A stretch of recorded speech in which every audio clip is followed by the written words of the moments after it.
Le moment est historique. Dans 3 jours, les Ivoiriens se rendront aux urnes pour élire le président de la République de Côte d'Ivoire.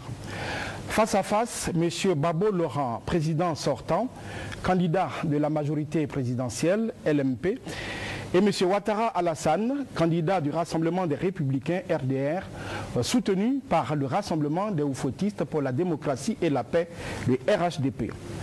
Pour la première fois dans l'histoire de notre pays, un débat est organisé entre les candidats retenus pour le second tour de l'élection présidentielle. Monsieur Babo Laurent, bonsoir. Bonsoir. Monsieur Ouattara Alassane, bonsoir. Bonsoir. Je voudrais, au nom de la RTI et du CNCA, vous remercier d'avoir accepté cette invitation. Il faut que la commission électorale, nous la laissons libre de travailler et nous la laissons proclamer les résultats. C'est bien la fin de l'attente en Côte d'Ivoire, écoutez. Ouattara Alassane, 2 483 164 voix, soit 54,10% des suffrages exprimés. Voilà, vous l'avez entendu, 54,1% pour Alassane Ouattara, contre 45,9% pour le président sortant, Laurent Gbagbo. Je m'engage aussi à casser cette CEI-là. Cette CEI-là. Et à mettre en place un organe chargé d'organiser des élections qui apaisent tout le monde. Vous organisez une élection, puis chacun sort en se proclamant président. Mais qu'est-ce que vous avez fait là? Non. En tout cas, je voudrais remercier mes concitoyens qu'à l'issue de ce débat donc de 2010, vous m'avez élu président de la République. Si je fais ce rappel, c'est dire que en réalité, les élections en Côte d'Ivoire ne sont jamais un problème. Les élections se passent bien parce que nous avons l'habitude de faire des élections depuis 1960, et tous les 5 ans, qu'elles soient présidentielles, qu'elles soient donc législatives ou municipales. Et en réalité, tout cela s'est bien déroulé. En 2010, les élections se sont très bien passées au premier tour comme au deuxième tour. Et c'est à l'issue donc de ce deuxième tour, avec les résultats proclamés par la Commission électorale indépendante, que nous avons eu ce drame du refus donc de reconnaître la défaite par mon prédécesseur. Je rappelle cela pour dire que la gestion calamiteuse des 10 années de mon prédécesseur, plus la post-crise électorale, m'ont amené à trouver un pays en totale déconfiture, un pays en ruine physiquement, que ce soit les infrastructures, les écoles, la santé, les centres de santé, etc. Pas de maintenance des outils de travail. Et également un pays en banqueroute, quasiment. Et donc nous nous sommes attelés, mon gouvernement et moi-même, à faire en sorte de remonter le pays. Cela n'a pas été chose facile. Je le rappelle parce que quand tout va bien, on a le sentiment que tout a toujours été très bien.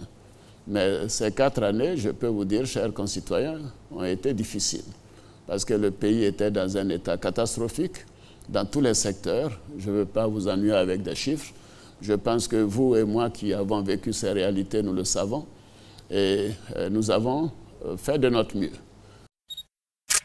C'est une vue qui ferait rêver plus d'une capitale africaine. Un panorama qui se dévoile en plein cœur d'Abidjan. Un pont à haubans à l'exemple de ceux qui se dressent dans les plus grandes villes du monde. Un ouvrage qui relie 2 communes stratégiques, Cocody, zone résidentielle pour l'élite et les décideurs, et le plateau, le centre des affaires. Inauguré ce samedi 12 août et baptisé Pont Alassane Ouattara, il fait la fierté des Ivoiriens. Dans le temps avant, on quitte à la maison, on tape près de 1 heure du temps.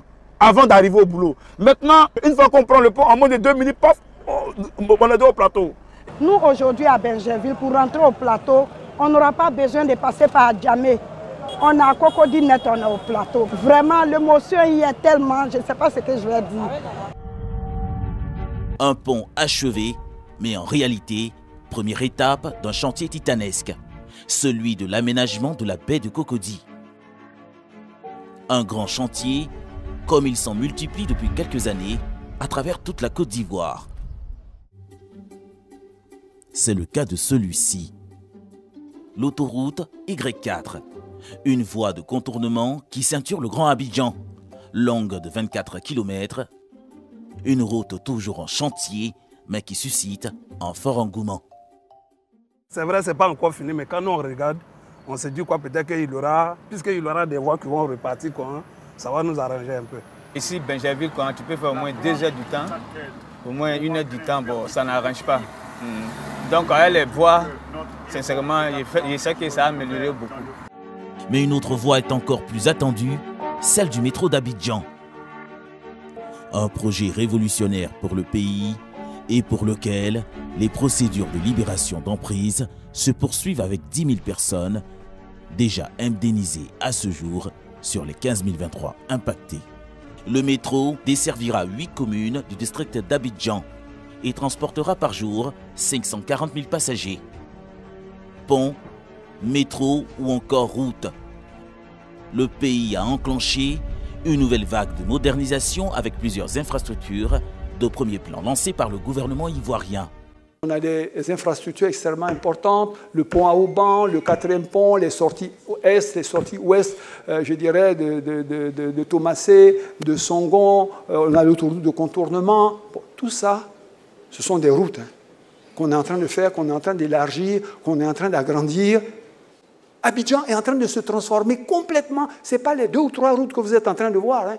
Les travaux qui sont en train d'être réalisés touchent tous les domaines d'amélioration de la mobilité dans la ville d'Abidjan. Des grands chantiers qui ont le mérite d'attirer les investisseurs étrangers et de permettre à la Côte d'Ivoire de faire bonne figure auprès des agences de notation. Plus un pays a des infrastructures, mieux les noter parce qu'ils facilitent les activités dont les infrastructures sont importantes. Quand un investisseur regarde un pays où il veut investir, il va regarder en premier lieu les infrastructures avant de regarder quelle est l'opportunité d'investir. Est-ce qu'on peut investir dans ce pays et pouvoir se déplacer, pouvoir avoir les infrastructures nécessaires.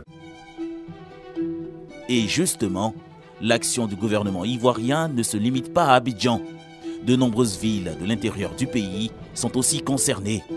À 340 km d'Abidjan, voici la Côtière.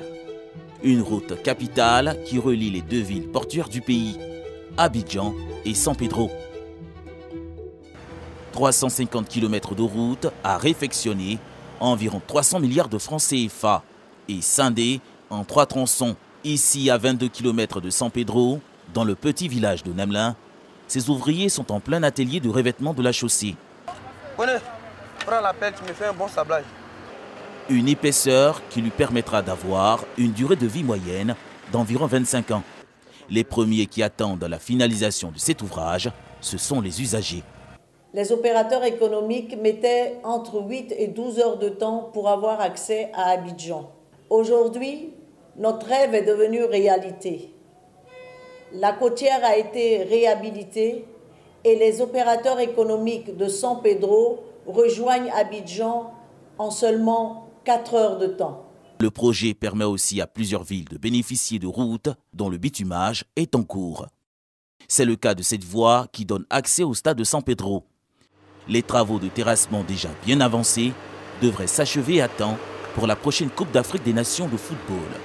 Au niveau de San Pedro, il y a 25 km qui sont en cours de réalisation au niveau de la voirie urbaine. San Pedro, Abidjan, mais aussi Yamoussoukro, Daloa, Aboissou, Odiné, Bouna ou Bouaké. Aucune zone du pays n'échappe à ce vaste programme de réhabilitation et de bitumage de la voirie. C'est indéniable, à travers la multiplication de ces grands chantiers et infrastructures, la Côte d'Ivoire veut accélérer son développement et devenir une plaque tournante de l'économie dans toute la sous-région. Oui, la Côte d'Ivoire is back. Oui, la Côte d'Ivoire est de retour. Plus fort qu'avant, plus brillant qu'avant, plus riche qu'avant. Oui. Vous devez croire en Alassane Ouattara.